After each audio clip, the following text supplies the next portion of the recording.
Hello, in this video I want to show you how to pair BOSE Smart Soundbar 900 with any other device using Bluetooth. To do this, first you'll need to enter Bluetooth pairing mode, and to do that you can click on the Bluetooth button right here on the remote. You should hear a jingle from the soundbar, that means it's in the pairing mode.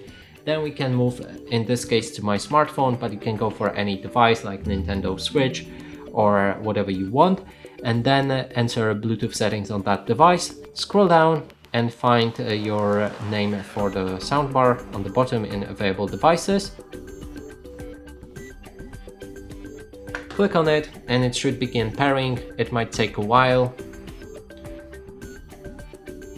Click on pair.